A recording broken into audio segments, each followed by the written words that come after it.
Florida State versus Pitt. Can the Seminoles get off a slide and get back into the win column this Saturday?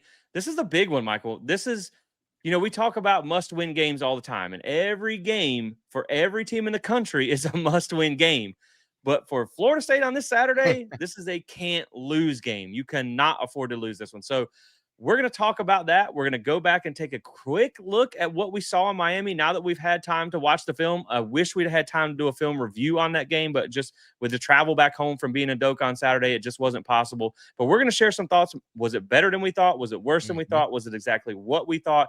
And can Florida State get that win on Saturday? So what is up, No Nation? Obviously, as you know, I'm Jesse. That's Michael. Thank you for joining us for this episode. Michael, it's another Saturday coming up. Florida State needs a win in the worst way. But before we jump into this, how are you, my friend? And thanks for joining me for another episode. Thanks for having me, Jesse. Yeah, Florida State's kind of at a fork in the road with this game this weekend. They've kind of backed themselves into a 3-2 record. And, this is kind of where, in a lot of ways, we predicted they could potentially be at this 5-game juncture. But now, man, all the eyeballs are on this weekend. Can they stop the skid? Can they get back to their winning ways? Can Tommy stop turning over the ball? Can the defense figure out their assignments and alignments, right? All those things, right? Can that all come together against what is looking to be a pretty compelling Pitt team? And we're going to get into all of that. Yeah, Pitt is always a tough out. So you have got to bring your lunch on a day you're playing them. But before we get into this, Michael, I do want to give a quick shout out to our listeners. Our friend in Doak that sits right by us says he's been listening to the show. So I want to give him a shout out. The guys, I actually had someone come up to me on Saturday at the Miami game when we were tailgating that said he recognized my voice. He heard it from across the parking lot or whatever and was like, I'm loud, so you can hear me anywhere. That was pretty cool there as well. And then we had some guys that were at the Virginia tailgate that showed up to this tailgate as well. Our tribe member Kate showed up as well, her and her family. So that we really appreciate that. Just want to give a shout out to you guys because again, the show doesn't work without you guys. So we really appreciate that as well. And so again, man, if you want to keep up to date with all the content that we're dropping, hit that like and subscribe button, hit the notification bell so you never miss an episode. And if you would like to join the channel to support what we're doing here, you can do that for $5 a month there at the Join the Tribe members. Now, if you think you're subscribed and you're not, just check. Maybe you are, or maybe you're not, and you think you are. Grab your friend's phone, grab your neighbor's phone, hit subscribe on theirs too. Just kind of help us grow here. We're pushing for 3,000. We're almost there. Appreciate you guys for helping support us. Michael, before we jump into this, a couple of quick updates. Some bad news out of Florida State. Quindarius Jones, cornerback, is out for the season. He sustained an injury against Miami that Mike Norvell said is going to have surgery. And then you also lose B.J. Gibson. Yeah. It's about time for fall ball to start up with baseball. Yep. He's just not really getting on the field, and he is a really good baseball player. So I think this is a smart business decision for him. But at the end of the day, those are two guys that one is no longer with the football program and one is out for the rest of the season. So obviously, first thing, prayers up to Q there for a speedy recovery. Absolutely. They didn't say what the injury was, but hopefully it's something that he can get cleaned up and be back for next season. Man, quick bit of just interesting thing I saw on social media. Did you see Stanford's getting a $50 million donation for football? Spanx lady, what are we doing? Come on. Like, we need somebody to drop a $50 million donation on us. That'd be nice. I don't necessarily mean that's for the buyout. We could use that for NIL. And also, man, there's some rumblings that Bill Belichick's getting ready to get fired at UNC. Well, that's what I heard too. The Hulu documentary is gone, and he might be going with it. So some interesting stuff in college football, man. But I think the first place I want to start talking about this Pitt game is let's just take a quick look back to Miami, right? We both had a chance now to sit down and watch the film and kind of see, do we feel better or different on this game? And I think when you go back and rewatch it, it is different than the initial thought, right? Sometimes, I say this anyway, for me personally, sometimes it can be hard to judge a game when you're in the stadium, you're in the moment, you can't sit there and rewind the plays and stuff like that. I don't think it changes a lot to where I don't think you were very competitive at all until the fourth quarter. Like that did not change. That narrative did not change. But I think how this game played out was a little different than we initially talked about on the instant reaction. First off, I don't buy that Miami played a full-on prevent defense in the fourth quarter. They were still blitzing. Bain and Mesidor were still in the game. They may have taken their foot off the gas offensively to a degree, but I really think when you look at it, I think Florida State just finally settled in and finally started to play, and some things worked out. And we'll talk about that here in just a second. One of the things that were obvious in this, right? Miami does in certain positions have a talent edge, and that was just clear, right? They've recruited better than you. They have a little bit bigger NIL budget to spend on certain pieces than you. We don't have a Bain or a Mesidor, period. Right. You just don't. Now, 2 years ago, they didn't have a Fisk and a Verse, right? Right. So Right. these things do change. They go up and down. So this year, they just had some better cards in the deck. And so that was the one thing that did stand out. But man, we'll talk a little offense and defense, but just give me some overall thoughts when you went back and watched the film of what maybe changed in your mind after you watched this game. Yeah, yeah, I would agree with your assessment as well too. Of like, I thought maybe that Miami just kind of really backed off towards the end, and that's why we were able to score. No, I saw a defense that was still very much engaged. They're still blitzing that safety down, bringing the safety down to as a fifth person on the line there. They tried to surprise that. You saw that all the way throughout the game. They weren't giving up. They weren't just playing, prevent defense going backwards. They were actually trying to attack the offense. And like you said, I felt like they finally settled down. I felt like Tommy finally started to take what the defense was giving him and not try to make the hero play. And I think that's a big part of it. Honestly, if you want to know after watching the film what I feel like Florida State could have won that game. I really do. After watching the film, I feel like Florida State could have won that game. If you go back and you look at the two interceptions by Tommy, both of them just ill-advised. I would not have thrown them. The one that was on 4th and 8 is a big one. I mean, it's the same play that we ran against Alabama where he hit Squirrel White. Okay. Except instead of hitting the outside route, he throws the seam route to Randy Pittman. The problem is he throws the ball too late. He throws it too late. The pocket was clean. He could have stood in that pocket, maybe moved just a little bit, and threw a great ball. If he hit on time, if he throws that ball on time, Randy Pittman is walking in the end zone scot-free on 4th and 8. It should have scored a touchdown, but Tommy throws it late. There were times where Tommy ran out of the pocket, and now we're not sure if it was a called design run or if it's just him running, but it was a clean pocket where he didn't have to run. And of course, when he ran, then, the defender was able to come and do their thing. I mean, they're on the other side of that 4th and 8 play. Let's say you don't hit that play. You have Gavin Sawchuk standing 8 yards down the field, wide open. He literally catches the ball, turns around, takes 2 steps before a defender will even touch him. He's got the first down immediately. The throw to Squirrel White, that's an interception. That's an ill-advised throw. He's covered because you throw it late. So you think of some of those things. You look at the offensive line. Initially, I thought, based on the PFF grades we talked about, they had the worst game of their lifetime. But then when I actually went back and watched the film, I would say of the 31 pressures they were credited with, there was about 10 that were actual real pressures. Not everything was actual real pressure. So overall, my overall thought is I really felt like Florida State could have won this game. Not blown out, but they could have won. This could have been a 4th quarter game with Florida State having the opportunity to win. Yeah, it's difficult because I don't think we definitely didn't play well enough to win, but I get what you're saying. I think the opportunities presented themselves for Florida State to win that game. A lot of the stuff was there. You just didn't get the job done, right? And so, Execute well. Right, as they say, close only counts in horseshoes and hand grenades, right? Close doesn't count in football games, but there were things there. You just didn't take advantage of the opportunity. So I'm going to back it up a little bit because I wasn't going to quite get into offense and defense yet, but we'll do that now. So I do think the first drive was what it was supposed to look like, right? 11 plays, 70 yards. You drove right down the field. You got screwed on a terrible missed PI call on Deuce in the end zone. And I really think that could have changed the momentum of the game at least, right? It would have been 1st and goal at the 3. Now it's 3rd and goal at the 6. You settle for a field goal. You get down in an early hole. If you score a touchdown there, I think it maybe does change the momentum of the game for sure. I think the problem is, though, as we've seen in the past with Mike Norvell at times, and I know he's not the offensive coordinator, once that scripted drive is over, things just kind of don't look as clean, right?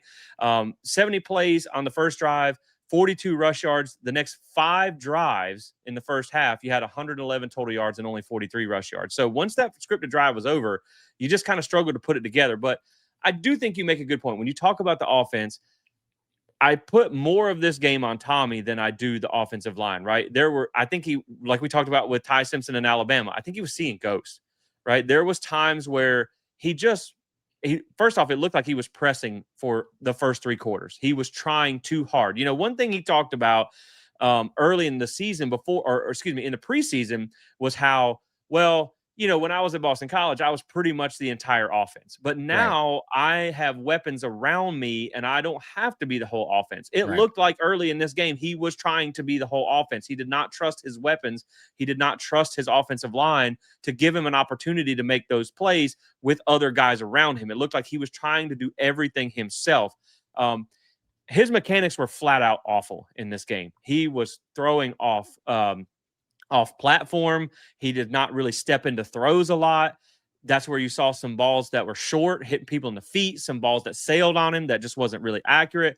I think, man, he talked about training with Cam Ward in the offseason. It looks like he's almost trying to play that Cam Mm. Ward style football, but he just doesn't have the size or strength that Cam Ward does. But again, man, I do think when you look at it, there were throws that were off time. He ran it early a lot when he really didn't have to. He had a pocket he could have stepped up into.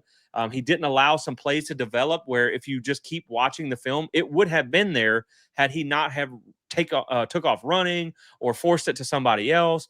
So I want to say when you talk about Tommy, like, first off, he's not really a progression read quarterback, right? He Right. reads what's there. He does what the play's supposed to do. And if it's not there, he takes off. Right. He had a really bad game. He Right. apologized to the team after this game. So that's not a surprise, right?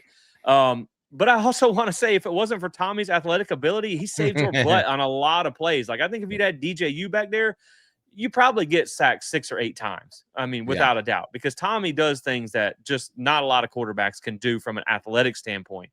And really, when you look at the fourth quarter, I think he just finally settled down, man. He just did stop trying to do too much and use the weapons around him. And that's when you started see things click, which is what we've talked about in a couple of games this year, where he's trying to play hero ball. And you have to be able to settle in and not do that. I mean, how many times, Michael, did we see where he doesn't have the greatest arm, so he's not a super great deep ball thrower? But like you mentioned on the 4th and 8, I get that it was there for Randy, but Gavin is standing right in front of you with his heels on the first down line. Man, there was no one within 8 yards of him. Just check it down and take the first down. But instead, he takes the hero shot, tries to go for the big play. He was 0 of 4 with 2 picks on throws for over 20 yards. He just has to learn to take what the defense gives you, and he'll be so much better. You have to stop trying to force everything downfield. And then the other thoughts I'll just give you on the offense real quick is I think when we came into this game or in the immediate reaction that there was a narrative, and maybe I bought into it as well, that we had got whipped on the line of scrimmage.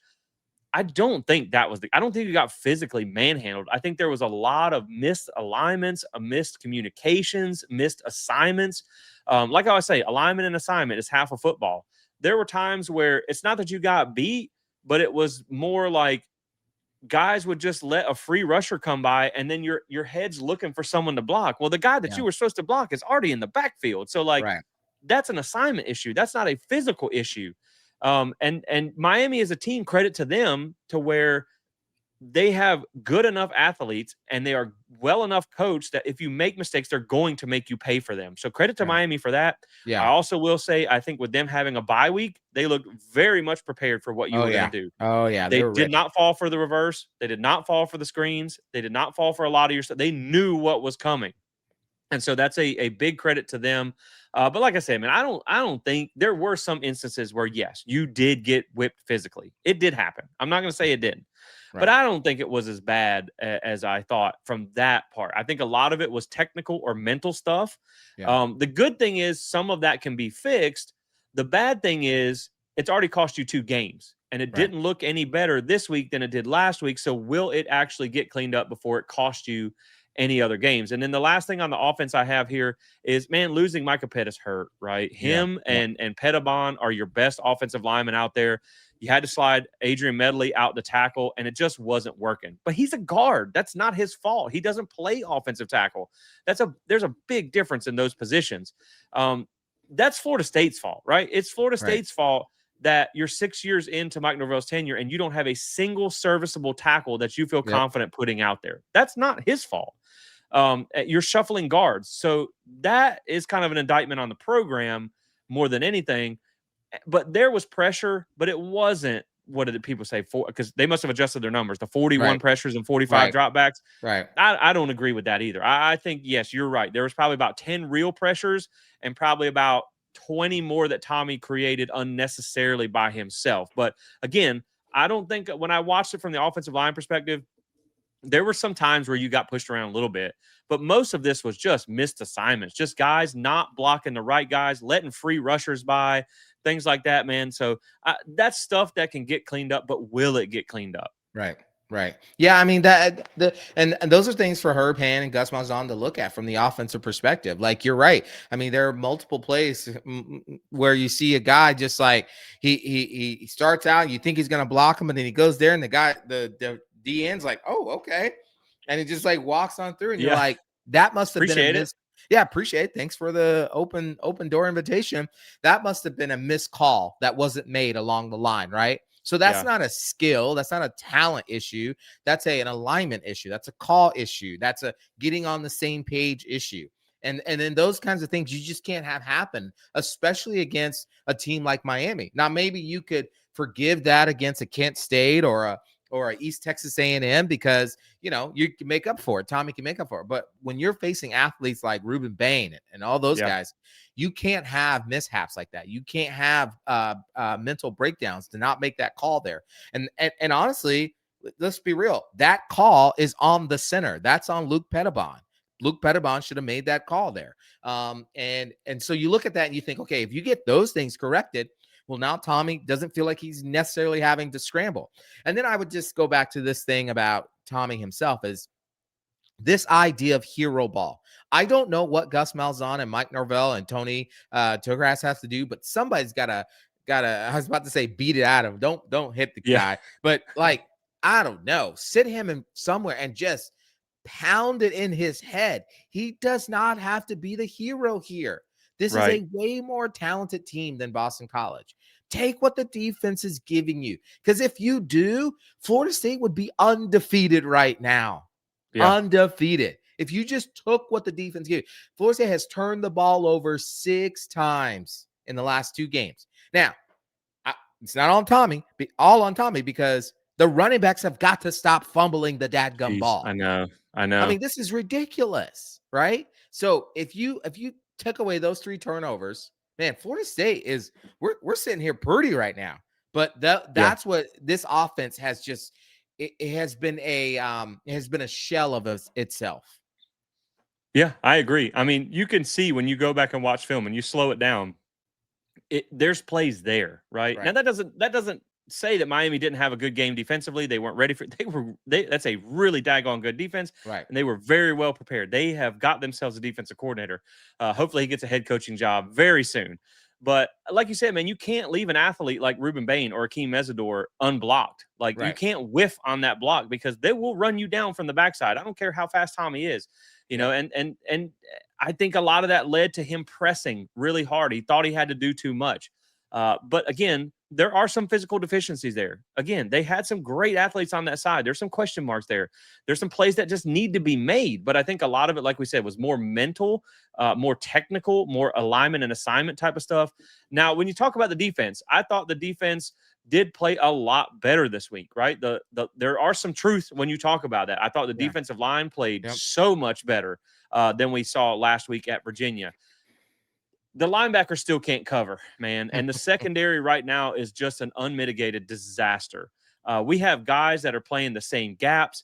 We have guys that are like when you watch in coverage, there are 3 guys that are standing almost shoulder to shoulder and 20-yard gaps in the secondary. Like, what are we doing? Right? I mean, when you sit there and watch some of but you go back, Michael, when you talk about blown coverages. We saw this against Alabama, right? You Yeah. just did a better Yep. job of hiding it because you played better, but that's how Jeremy Bernard got you for 165 yards in that game because you just left things open. And in Right. the one film review that we did, there would be so many times where you'd see 2 defenders that are almost shoulder to shoulder, and then there's guys sitting down in space. That's communication issues. Right. That is just coverage breakdowns. You see poor technique in the secondary sometimes, like poor Jerry, man. having a hard time. Like there was one play where he got beat deep, and it's like he did this weird whirly woo to the outside where like if you flip your hips to the inside and run with the receiver, you don't get burnt. But he does this weird like barrel roll thing, and it was enough for the guy to get by him. And then I think it turned into a big play. And so a lot of that stuff can hopefully be cleaned up. I do think there are some personnel deficiencies in the secondary, as much as we love that secondary. Look, we run 3 safeties, and right now none of them are playing well. This Right. just flat out. Earl Little has not shown up since he did in the Bama game. Um, there's a lot of problems at safety right now where guys are just misaligned. They don't really look like they know what they're doing. The problem with that is when Miami has the speed to hurt you and Beck is a good enough quarterback to drop a dime downfield, man, if you do that and you bust those coverages, they're going to hurt you for that, right? And Right. that's where you see the things with Shannon Dawson, right? Oh, they took away the run, but your corners Yeah. have to cover, and they didn't. Like, first off, Yep. you should be playing that in the DB room Oh this man. entire week because that's an When indictment he on said you, that, I was like, "Oof." right? It looks like some of it looks like backyard football where you just Yeah. have undisciplined, just running around chasing guys. You don't really look like you have a plan. Like I said, you're bunched up on one side of the field and leaving 20-yard gaps on the other side of the field. These are things you just have to clean up. And what makes what makes it worse, right, is we don't affect the quarterback a lot, right? I think the Right. defensive line did play better, but you don't affect the quarterback a lot. So when you have a questionable secondary and you don't affect the quarterback, that's a recipe for disaster. That is a dangerous game. Yeah. We also can't defend bunch formations to save our life, right? We said that against Virginia. We said now it's again against Miami. We don't understand that like there's so many times where we're trying to cross the traffic and it just doesn't. I was going to do some film, but I didn't have time to pull the clip. I had a clip saved of Virginia where I was like, what are we doing? Like you're coming from Yeah. the outside trying to cross traffic and you let the guy cross your face and he goes for a big gain. Same thing happened against Miami. Like those are some Yep. things. But on the positive side, man, Amari Williams looks good. Like Yeah, he does. he needs to be a pass rush package guy. The Desir twins remain animals. Those guys are I they are I don't know how they're freshmen. They look like redshirt seniors the way they played. They are amazing. I thought Kevin Wynn played well for a Yeah, freshman thought he seeing did his pretty very good. first game action. I mean, he had a couple little things here and there, but man, this is the first time he ever suited up in college. I thought he played well, so getting him back in the rotation is good. Stephon Thompson is not bad at linebacker. I thought Blake Nicholson looked pretty good too. Elijah Herring should be put on a milk carton after the Bama game because I don't know what happened to him. He just went missing. He's just not playing to the level we thought he was going to after Bama. We talked about how good those linebackers played. And the other thing I will say with the DBs is, man, we have so many highly touted DBs in that secondary. It might be time to give somebody else a look. And I Yeah. think that's why you saw Shamar Arnaud was an or next to Edwin Joseph on the depth chart this week, because you got to find some answers, right? I think at this Yeah. point, if some guys aren't doing things, it's time to start trying somebody different because, again, the communication and the assignments and the alignments on the back end is just unforgivable. And Mike Norvell even said in his press conference that he was pissed off at some of those things because it's something that showed up against Virginia as well. But my last thoughts on this game, because I know we got to get into Pitt, man, is like you said, penalties, turnovers, and lack of execution is absolutely killing you right now. And Yeah. that's football, though. That's the Yeah. hard part, right? Yep. It's not a talent issue. It's not an effort issue. I think this team is playing hard. It's just the fundamentals are killing you. And when you go against like you said, you can do that against East Texas A&M and Kent State, maybe a Wake Forest or a Stanford, and get away with it because you're just better. But Right. if you do that against a Miami, you do that against a Virginia, it's gonna kill you. And this is Yep. some of the same stuff that has showed up now 2 weeks in a row. Some of it was against Alabama. Man, but like I said, you're 5 games in. You really don't have any more room for error. You're 2 weeks away from a bye week where you can kind of clean that stuff up. But man, I mean, you got to clean those things up. You cannot have 6 turnovers in 2 weeks. You cannot have missed tackles. You cannot have this many blown assignments. And, when we get ready to talk about Pitt here and you talk about the secondary, guess who passes the ball 65% of the time? Yep. So you need that secondary to have a much better week. So any more final thoughts, and then we'll talk about Pitt. Yeah, I agree with you in your assessment. I thought the DBs just really looked, for a lot of the parts, just on that big play in the Miami second drive and the big play there, the twisty Lou Yeah. that Jerry does. We need Like you Jeremiah. said, we need Jeremiah back. We need Jeremiah back, man, because Jeremiah wouldn't have let that happen. Jerry's over here just going to the circus and everything. Like, what are we doing, bro? Literally. Yeah. And then, but part of that also too, I looked at that film was that the safety on that side of the field at the snap of the ball, he steps up, and then when Carson Beck is clearly in the passing mode, he takes another step forward. What are Yeah. you doing? You should have bailed long time ago to get back there. That inside route should not have been open that way, right? I mean, you look at some of I think you and I were standing next to each other, and I think I called out their last touchdown. What did I tell you? I said, look, they're running that tight formation again. It's going to be a flood concept, and he's going to hit them underneath and watch our tackling. And what did he do? He did exactly what I said he was going to do. He flood concept to the boundary side of the field, which is the short side of the field. Tony caught the ball and then just zipped through our defense like mac and cheese without the cheese, and boom, he was in the end zone. And so I know from what I understand of Tony White, he couldn't have been happy with that. There's so many alignment and assignment issues on this side of the ball that had to be cleaned up as well. I didn't think the linebacker played as bad as you may have perceived them to be. I thought they did a little bit better job in coverage. I thought they fit their gaps most of the time. Obviously, they were able to stop the run there. In that, and then I thought some of the underneath stuff was just some of the dressing that Miami put on that. But I just really thought this. Oh, and I thought the defensive line played better than what we thought. It's hard to get pressure on case Carson Beck. Miami had a lot of short passing, and when they were going to go to deep concept, they went to max protection. And so that's going to make it hard, especially when you're not blitzing more than 4 to 5 people. And we didn't blitz as much as I thought we would have in this game.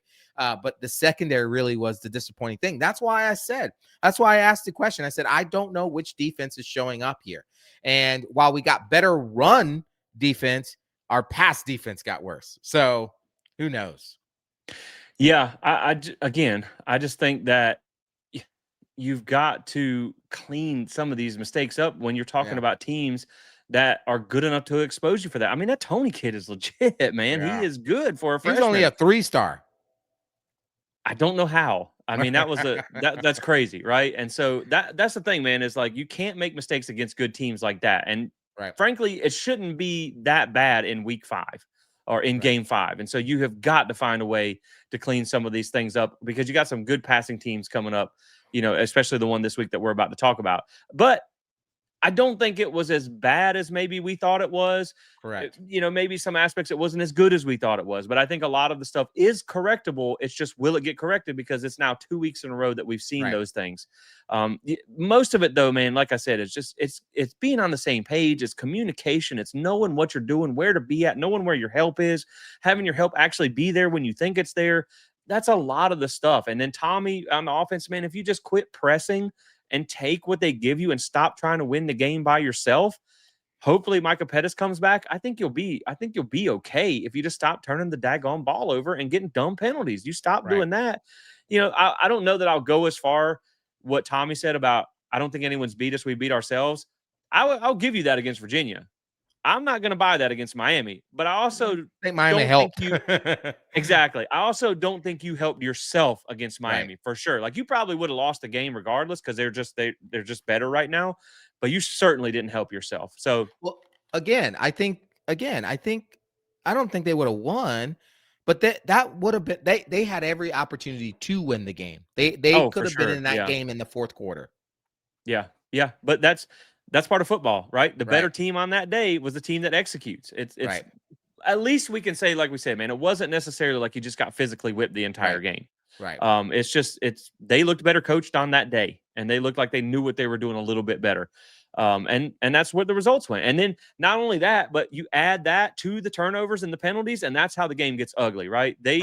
You played bad against a good team who also played a cleaner game than you. And that's where things really start to get out of hand. But you didn't quit. You fought back. And again, I'm not here for moral victories, but after last year, that team quit a lot. And so at least you have the fight.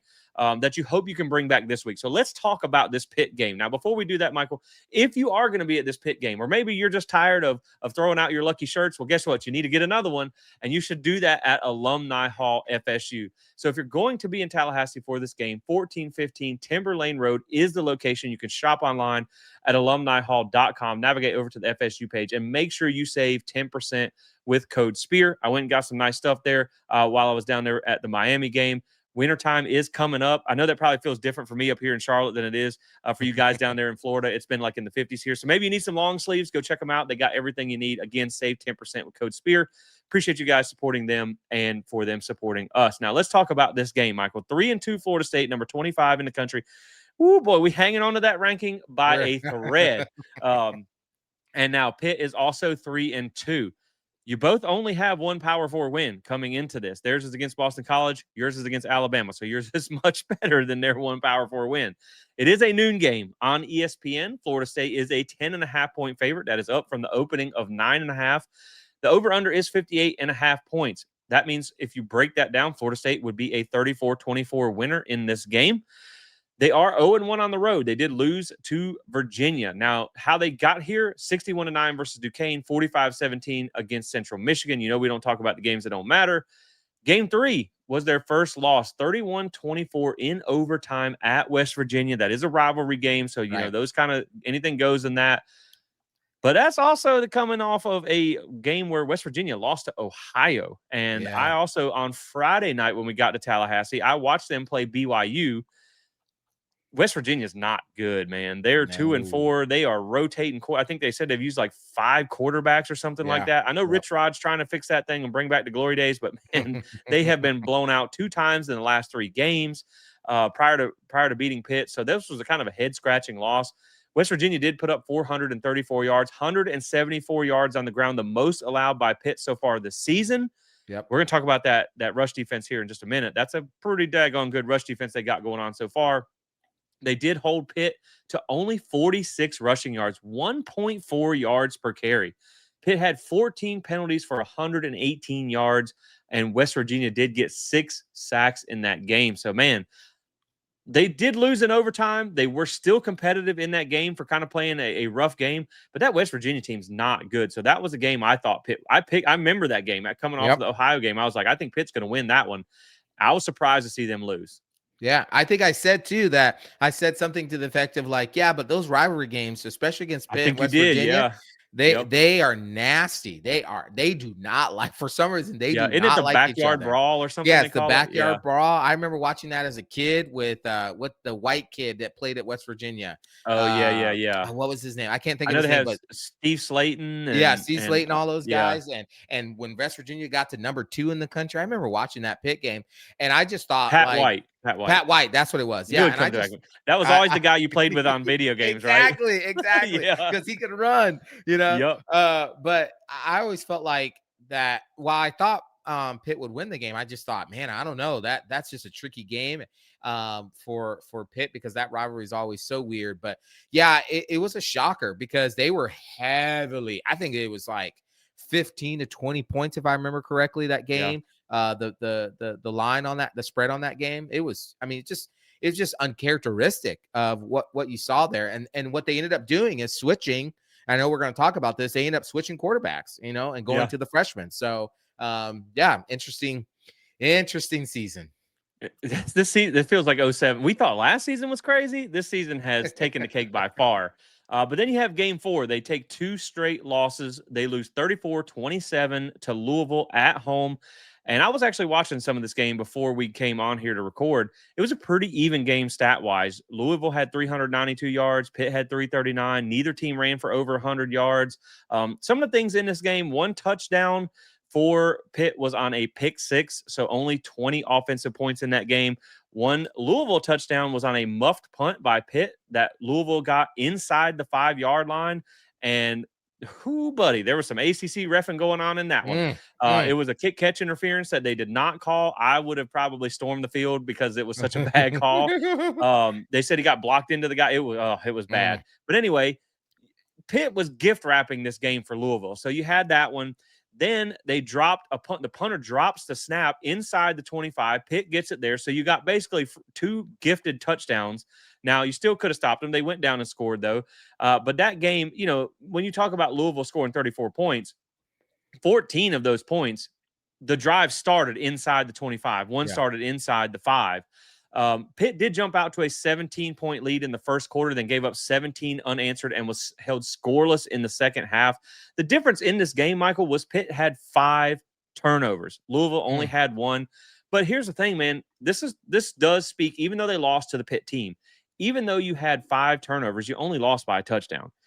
Even in that West Virginia game, as maybe you didn't play the cleanest game that you wanted to, it was still a 31-24 loss in overtime. So this is why I always say Pitt is a tough out, man, because even in their 2 losses, they were right there in each game. They don't typically, that's not a team that typically gets blown out, right? Even last year, I think they had Clemson on the ropes at home. But then, give me some thoughts on that Louisville game, and then we'll talk about the BC game. I know it was a blowout, but we got to talk about it because that's our only sample size that we have with the freshman quarterback. But sure, I don't know if you got to watch that Louisville game or not, but man, what did you have any takeaways from that one? No, I didn't get a chance to watch the Louisville game, but I did catch some highlights of it, and I just thought that this is the Pitt we know, right? That they'll go out and they'll perform, and then when they get to the difficult meat of their schedule, they typically begin to fall apart. And so when I saw that, I remember seeing the highlight, and I just thought, yeah, that's the Pitt we know. That's what it's been. I mean, last year they started 7-0. A lot of their schedule was pretty. I think the Notre Dame game, right? They won that game last year, right, against in Notre Dame. I think so. And so, that was like, oh, maybe Pitt is real. But then they started getting into that, and the last 5 games of the season, they just kind of fell apart again. And so, but I think what they realized is that the quarterback they had, at least offensively, wasn't as effective as they needed to be. And this, again, led them, what was another data point for them to go ahead and make the change when they played Boston College to the freshmen. Yeah, for sure. And what's crazy is that team was actually they were 7-0 when they started last year with Holstein at quarterback. And so I don't know what happened. I do know he got hurt and missed the last 6 games, and that's why they ended up going 0-6. But then you fast forward to that BC game, man. Again, it's really hard to gauge what to expect because we only have a 1-game sample set for the freshman quarterback, and it was against a just butt cheeks BC team, man. I know Bill O'Brien has got to be missing Tommy Castellanos right now. They are 1-4. They're not good, man. They lost to Stanford by 10 points, but this was by far their worst loss of the season, right? 48-0 with 2 minutes left in the game. They got a garbage time touchdown just to get on the board. Now, they did start freshman quarterback number 6. I'm probably going to say this wrong. This is that Northeastern quarterback name, Mason Heinstl. I'm probably saying that wrong, but I don't know if you I'd say Heinschel. Well, we'll go with Mason. How about that? Number 6. And man, he lit Boston College up in his first game. So, man, again, this is the one thing, everybody's got these daggone good freshmen, man. I'm just ready to see this for us once in a while. We can't develop a quarterback to save our life, and Pitt just pulls freshmen off the bench every single year. I don't get it. But he lit them up, man. 30 of 41, 73.2% completion percentage, 323 yards, 4 touchdowns through the air, 8 attempts on the ground, 45 yards, sack adjusted, 14 pressures, 2 sacks on the day. Pitt had 31 first downs to only 11 for Boston College, 503 yards to 216. BC was held to only 27 rush yards, 1.1 yards per carry. They've only rushed for over 100 yards in 1 game this season. They had 56 yards against Stanford. BC had 3 turnovers, but Pitt had 8 penalties. The point of that is Boston College sucks, but this freshman does not. And so at least on initial look, right, it'll be interesting to see what he does against a better defense. Now, our defense has not been playing well. Right. But it's better than what Boston College brings to the table. And so for his very first game, man, first off, one thing, you bring in a freshman off the bench and you let him throw it 41 times. They are not scared to let him throw the ball. And so we'll share some thoughts on him as well coming up when we talk about the offense here. But, man, I mean, they absolutely smoked Boston College with the new quarterback. And so maybe now you see why they made the change.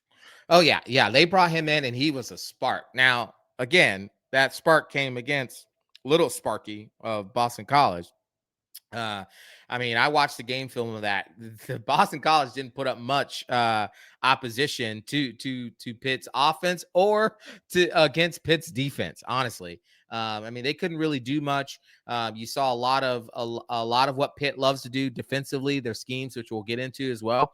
But that quarterback, I mean, he's a little go getter. He's a little, Yeah. Speedy Gonzalez. He can scramble. He can move. He's got a good arm. He's got a decent arm there, and we'll get into all that. So I just thought, even though that's our most recent data point, it was really kind of hard to take a lot away from it, except for, wow, Boston College is massively overmatched in this game. Michael, why is it that we always play teams when they're good, and then when they're terrible, we never get to play them? And Boston College last year, I mean, like I said on another one, they started 5-1 last year. They're 1-4 this year. You just look at some of the teams, and it's like, why don't NC State? We always play them when they're a 9-win team. The one time they looked terrible last year, we didn't get to play them. Like, I don't know what that is, man. We got Cal last year. They weren't good. That's also true. I just like every time we play them, they're good. But when we talk about this offense, 41 points per game, 12th in the country against Power 4 teams. That number only drops to 33. So their offense is pretty legit. But here's the thing, right? When you talk about this and the difference of resume so far, this is where I look at Florida State and I go, okay, I understand you've lost some games, but you've also played Alabama, who's a national title contender, right, Miami, who's a national title contender, and Virginia, who's playing way above their head, top 20 in the country, 5-1 start. Right now, this Pitt team has only faced one scoring defense ranked in the top 100. They have played some stank defenses other than Louisville, who is at 48. So they have not faced the test that you have in any way, shape, or form. Passing offense, 307 yards per game, top 15 in the country. Like we said, they love to throw the ball. Rushing offense, 116 yards per game, 110th in the country, only 99 yards per game on average against Power 4. So good thing they can throw it because right now they can't run the ball. Mm-hmm. Now, when you talk about third downs, 37% conversion rate, 94th in the country. Red zone, 89%. They have scored on 25 of 28 trips, 17 touchdowns, 8 field goals. Explosive plays, 25, 52nd on the season. And Michael, 23 of those explosive plays over 20 yards came through the air. Only 2 on the ground. They are top 20 in explosive pass plays. So this is going to be a test for that secondary that we just talked about has struggled the last 2 games because Pitt really likes to throw the ball, and they're pretty darn good at it. Now, let's talk about this offense and the personnel, too. This young quarterback, I'm assuming he's going to be the starter for Florida State. I don't think they're going to go back the other way. Man, he gets the ball out quick. He is very quick, very good release, quick release, smart decision maker for a freshman. But they also help him out, right? They give him a lot of short stuff, a lot of short throws. I mean, they don't make him try and do things that he's not going to excel at. In this Boston College game, 7.3% of his throws were over 20 yards. 10 to 19 yards was 22%, 51.2 for 0 to 9 yards, and 14.6 for behind the line of scrimmage. So 66% of his passes went for under 10 yards. So again, they are smart about what they're doing. They're not going to make that freshman try and throw the ball downfield a whole lot. They're going to let him get it out quick. They're going to avoid that pressure. Again, this is the same things that we saw against Virginia and Miami, which kind of makes you nervous. They do like tempo, 71 snaps per game, 65% pass, 35% run. So, Michael, we're going to talk a little bit more about the offensive line and their skill positions. But, man, just give me some overall thoughts on that offense and what you've seen from that freshman quarterback in the first game. I know it wasn't against a good Boston College team, but, man, regardless, he balled out. Yeah. Well, yeah, because like all the stats prior to that game don't matter because it's a different quarterback running the show. Right. And so I threw out all that stat and I just focused in on the Boston College game. And I just thought this offense just looked better with him. It just looks better. It looks more cohesive. It looks like they know what they're doing. They understand him. They understand how they want to use him, how they want to use the skill players in the offensive line and what they want to do and how they want to spread you and move. And it just looked really good. Again, I get it. It was against Boston College. Terrible defense. But we said that about Virginia and certain NC State defenses and terrible defenses. And look what they did to Florida State. And until we can see whether or not this defense has an opportunity to improve in the secondary, I'm not going to take any offense as even with the freshman back there. And this offense reminds me a lot. I texted you. I said this offense reminds me a lot of Virginia, and the way they like to run things. They don't have a great running game, as you said, but they will chuck that ball around. They will make quick throws for him. They will the ball will get out very quickly. They don't mind throwing it in the middle of the field there because they trust their receivers there, and they'll just keep dinking and dunking you until you come up, and then they'll try to hit you over the top with that, especially with their run game not working. Yeah, it really does remind me a lot of Virginia's offense, right? And they kind of made your defense look silly. And so Yep. you're going to have to strap it up and come to play for this because, like I said, I feel like they understand their personnel really well and they don't try and do too much. They try and do the same things we just talked about. We wish Tommy would do. Take Right. the easy stuff.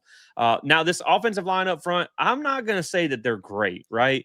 When you look at some of the numbers here, they're 102nd in pass block efficiency. They have allowed 12 sacks so far, 90th in the country. 6 of them came in one game. They're averaging 3.79 yards per carry, which is 104th in the country. So it's not a bad offensive line. Pitt usually has good trench play, but it's not great either. Right. But you don't have to be when the quarterback gets the ball out that fast. Now, when you talk about that quarterback, he does kind of get some happy feet under pressure and scrambles pretty quick when pressure gets back there. But that's a freshman. He's just feeling things out, right? He's probably not comfortable sitting back there in the pocket for too long. Now, he's not super fast, but when I watched him, he's like that just slippery type of runner. You know what I mean? Like, he's not going to beat you in a track meet, but man, he's just hard to get on the ground. He's hard to tackle. One of the things that I think he just really is good at, man, is he is good at avoiding pressure and throwing it out of bounds if you're going to get a sack. Like, he's Right. really smart with the ball for a freshman in some ways. Now, Right. there are some other ways, right? His deep ball isn't the most accurate. And one thing I did see in this game that could be some opportunities for Florida State, and I'm sure the coaches have probably got on him about this. Michael, what's the one thing they tell you not to do as a quarterback? Throw across your body. Yep. That joker will He run out of will the sling pocket it. and just let her rip. He loves to throw across his body on the run. And so there's going to be some opportunity for interceptions in this game. But I mean, again, he's smart and he's efficient, but you can tell he's a freshman at times. He does take some chances there. And the thing is, man, they're going to make you tackle in space, right? Yep. The way they dink and dunk the ball. West Virginia had 14 tackles. Louisville had 10. BC had 18 missed tackles. We know Florida State had 15 against Virginia. Like we said, man, they like to throw it horizontally. Their receivers, when we talk about them, I wouldn't say it's kind of like Virginia, right? I wouldn't say that they're special, but man, they are really good at finding holes in space Yep. and making catches and getting yards after catch. They don't really create a lot of separation vertically, but they will eat you up underneath, which again is what we saw a lot the past 2 weeks. Hicks, number 3, and Kenny Johnson, number 2, have both had a 100-yard game against a Power 4 defense this year. So I'm not saying they don't have anything at receiver. It's just not what you saw against Miami. Right. So give me some thoughts on the skill positions. Then we'll talk about the running back. Yeah, I would agree with you on the wide receivers. It's not that I'm not saying that they aren't talented. They're talented. Obviously, they're playing D1 Power 4 football. They're talented. Right. But they're not special. There's no Jeremiah Smith back there. There's no Ryan Williams. There's no Jeremy Bernard. There's none of that back there. Malachi Tony. Malachi Tony, yeah, 3-star, tearing you up in the middle of the field. But they are consistent. If you play off of them like we love to do, and you know how much Jesse probably got so sick of me saying, why are we playing 10 yards off? Why are we playing 10 yards off For real. In the game? Because I said that so much. If you play that, they'll take that all day. He'll take that all day because they'll catch the ball. They're pretty good with their hands. They're going to catch the ball, and I think their running back is nothing special. They are going to run that running back motion or that tight end motion, that jet motion that we like to run. So you're going to see a lot of that as well too. But their run blocking is not very good. No, and so you should be able to stop the run. The issue is going to be the passing offense in this game.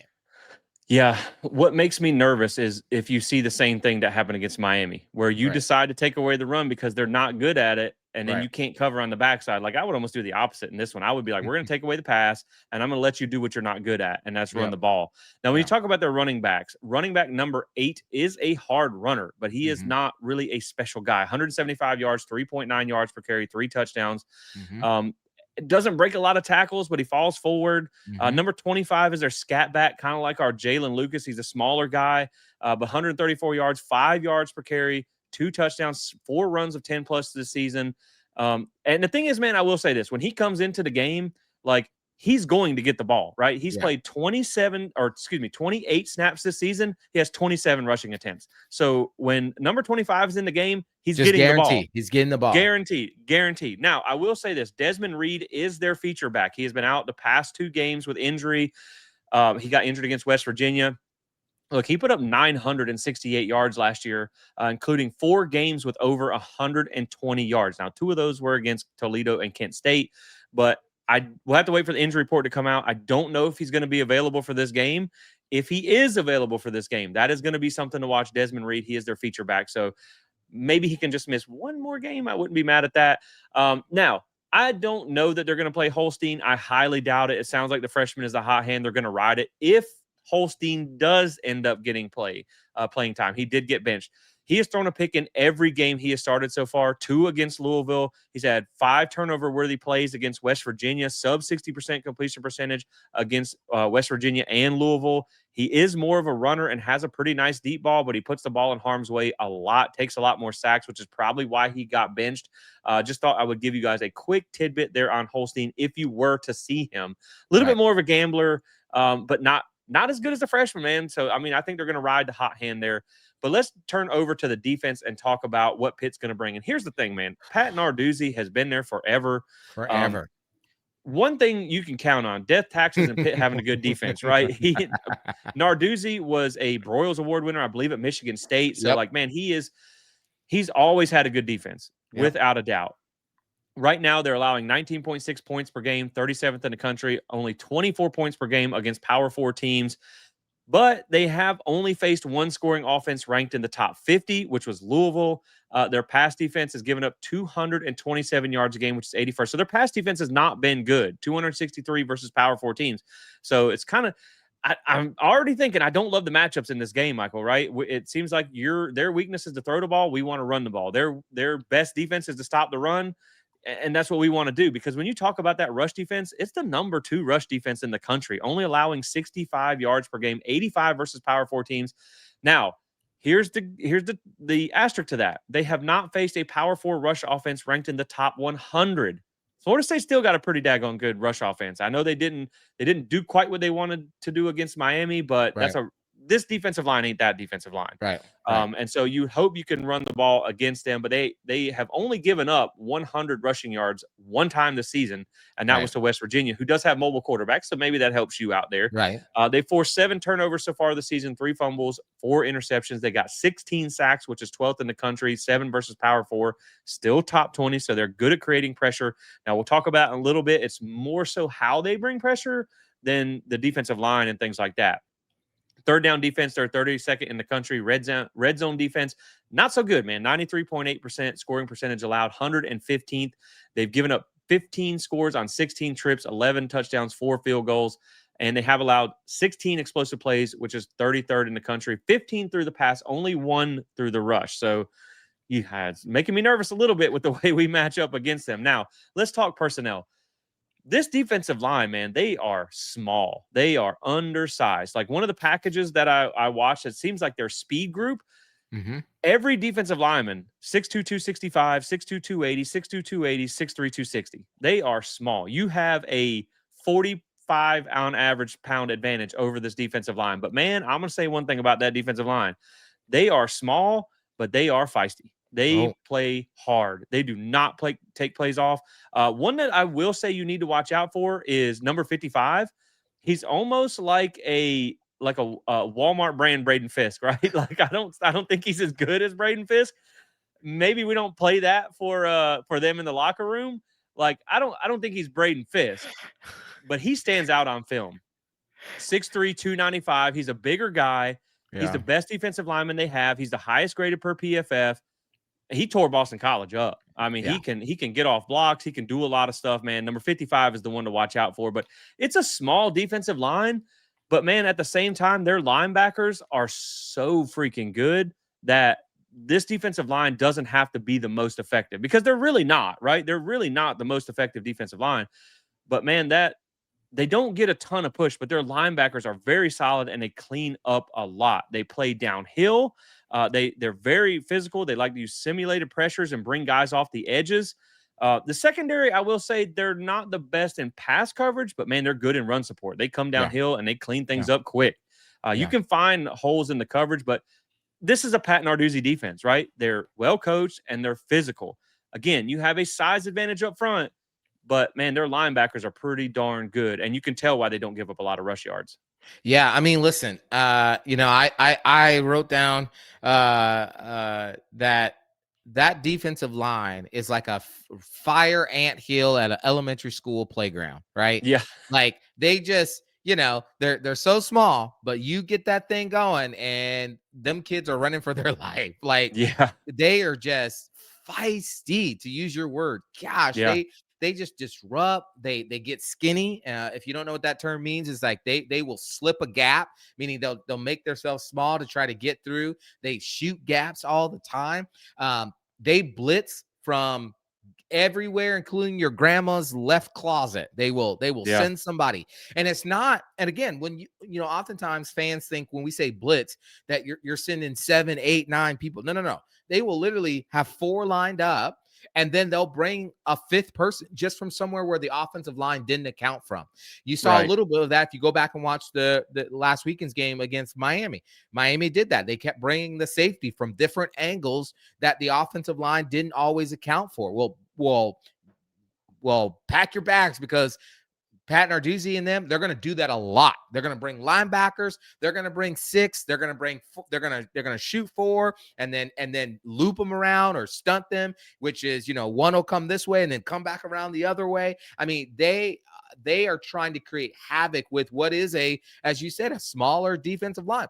I Yeah, even saw a play against Boston College, Jesse, where they only had 2 legit D linemen, and everybody else were defensive backs that they used in a speed rush attempt to get to the quarterback.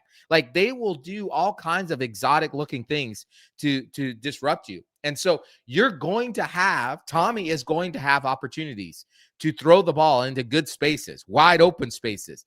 The yeah, issue will be, can he be protected? Can he be patient enough to stand in the pocket and take what the defense gives him? If you want to know one of my early keys to this game, it's take what the defense gives you, right? Take what no hero ball here, because you're going to yeah. feel like you need to do hero ball. But with this defense, can you take what they give you?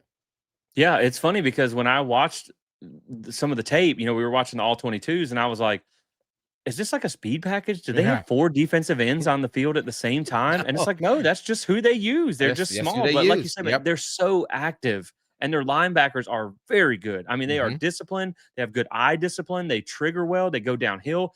And yeah, they love to bring pressure off the edges. So blitz Yeah. pickup is going to be huge. I looked it up. They blitzed over 40% in the past 2 games. So Yeah. they're going to come at you. I mean, I think that's sometimes one of the things I'd like to see Florida State do is like, maybe if you're undermanned, sometimes you just be aggressive, and Yep. that's a Cause calling havoc. card, right? And that's a calling card of Pat Narduzzi's defense. So again, they haven't faced a lot of good offenses, so this is going to be a challenge for them because regardless of what you saw in the last game, Florida State still has a good offense. They just got to stop turning the ball over and getting stupid penalties. But again, like you said, man, taking what the defense gives you and being smart on your calls and blitz pickups in this game is going to be huge because they're going to try and throw a wrench into your plans. But let's talk about some final thoughts and predictions here. We'll do some keys as well. And so when we talk about this one, man, when we look overall at this game, they have not been tested nearly as much as you have, but they have the same record. They're a tough out. Even in their losses, they kept it close. So you're going to have to work for it. This is a Pitt team. Like I said, man, they typically do not lose big. Isn't this the only team in the ACC that you actually have a losing record against? I think. Correct. Yep. So, man, I mean, they're going to make you work for it. And here's the thing: transitive properties in college football rarely work as a 1-to-1 comparison because That's right. teams match up differently, and matchups are bigger than anything else in college football. With that being said, they lost a close game at home to Louisville. Virginia just won a close game at Louisville in overtime by almost the same exact score, 34-27 to 30-27. UVA beat FSU at home in double overtime. So it would at least seem like the degree of separation between these teams is really not that far apart. Like Pitt Right. could be comparable to Louisville and Virginia. So you're kind of getting that same level of team there. And with where you're at, you're probably not that far ahead at this point in time because you lost to Virginia. So again, transitive properties don't always carry over, but I think it just shows you that this is why I expect this to be a good game. Now, I think Florida State does have a talent edge, and they are at home. I also think one factor of this game is this is a must-win game for Florida State. Like we said before, man, every game is a must-win game for every team. But I Right. think they know this game is really big for Mike Norvell's tenure, for this team.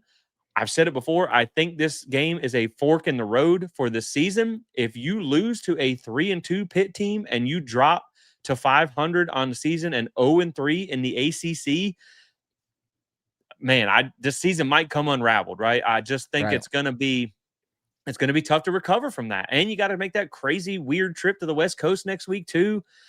You need this win in the worst kind of way. And for, better or worse, Mike Norvell has sometimes had a trouble stopping the bleeding where one loss turns into two turns into three. So this has to be a get right game without a doubt, right? But man, at the end of the day, I think Florida State can win this game. And before I get into some keys, man, give me some final thoughts and then we'll share our keys and we'll do a score prediction. Yeah, listen, I think at the end of the day, as we said, this is an important game. This is a fork in the road kind of game. Not kind of game. It is a fork in the road game because Right. you're at 3-2. This was a game on the season we said you should win, right? If 8-4 is the goal, you got to win this game. You don't win this game, now you're sitting at 3-3, and whatever I think the last two losses took the Bama win momentum, and basically it's like it's not all the way gone, but like at the sink where the water is just kind of all like Yeah. it's like coming down. You can see clearly the bottom of Yep. the sink there. That's what if you lose this game, all that water goes out. The Bama win momentum is gone, and now you Yep. get apathy. And you think the pitchforks. If you think the pitchforks were out this week, lose the Pitt and see what Yeah. happens. I'm Yeah. just being real. Now, again, No. I love Mike. I want Mike to succeed. I'm going to support him to the end of the season. But Yeah. you think they were bad this week? Lose the Pitt.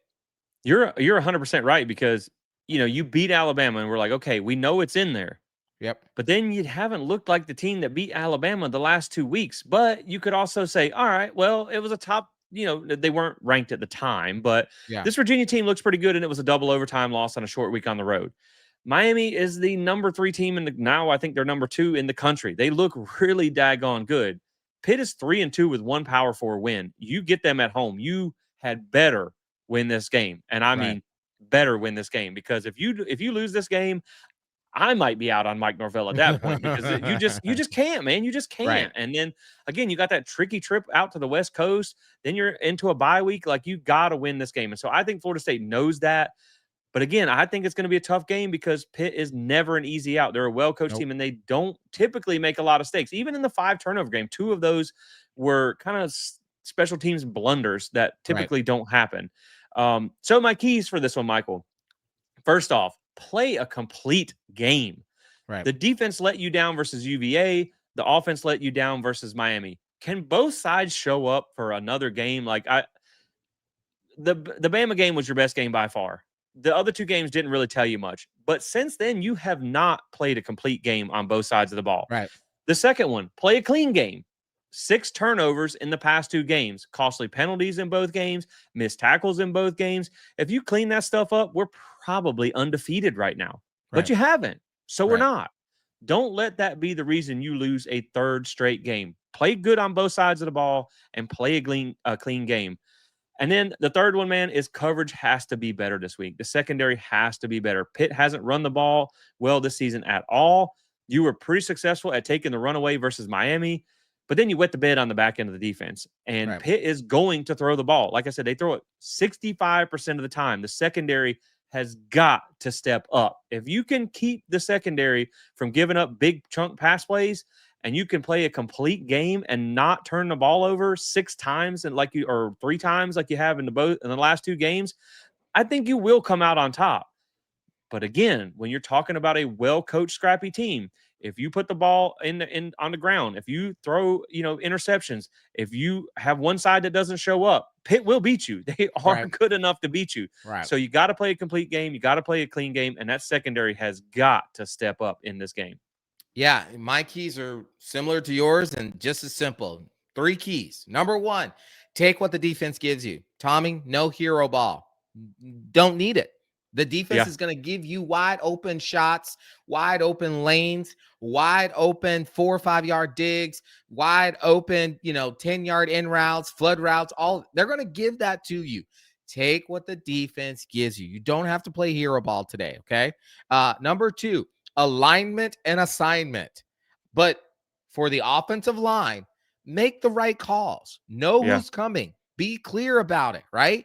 You don't, if you get to the line, I know you want to go hurry up, but if you're not clear on what's happening, man, slow it down. It's okay to do so. Yeah. Secondary, we've got to get the right alignment. We got to understand our assignments. We got to know if they're running bunches, if they got 3 wide receivers, or they're running 2 wide receivers, or a wide receiver, a tight end, and a running back. They're all in that power 4 kind of formation there. Know who's taking the inside, who's taking the flat, who's taking the long, right? Or the deep, or the inside. Like, let's communicate. Let's be better about that. And number 3, most importantly, protect the rock. Protect the rock. Florida State is likely, and I'll say it again. I'll say it till I'm blue in the face, and I can't turn blue, but I'll say it, is you would be 5-0 right now. I believe it. I strongly believe it. You could be 5-0 right now.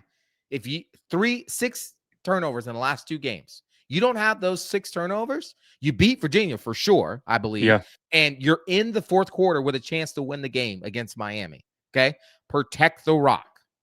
Yeah. I mean, it sounds so simple to say just play basic football without a lot of mistakes. But if you do that, if you can run your base offense and your base defense, and you just take care of the little things, this is the game that you should win. So, Michael, I'm finding it harder and harder to have faith that this team is going to get their mess together, right? Mm-hmm. But I do think with everything that they know is on the line now, and I will say this is a sleepy noon game.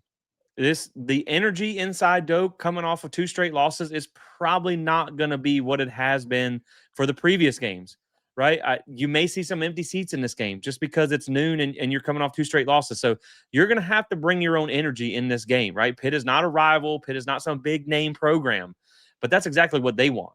And they want it to be a quiet noon game where they can sneak up on you. But I do think Florida State bounces back because I think they know what is at stake in this game. I think they know they screwed up the last 2 weeks, and I think they pressed against really good teams. So as long as they don't play down to their competition, I think you'll be okay. And so I have Florida State winning this game 34-24 to get off the snide and to get back in the win column. And then, man, you just need it so bad. I think they go get it. I think it's going to be close. I think that spread's about right. It's been right the last couple of games just about. So I got Florida State 34-24 in a close one. Yeah, definitely.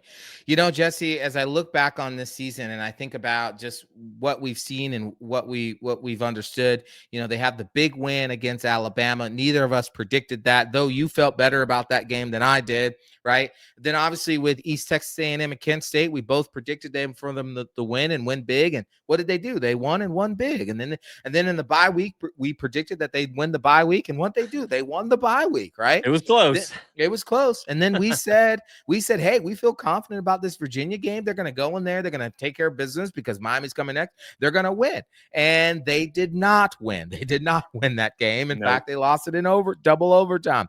Then against Miami, you felt good about that Miami game. You felt like there was just something that was there. And I said, I feel the other way. And you were wrong. And I was right. Well, Jesse, I got to tell you, man, I don't feel great about this game.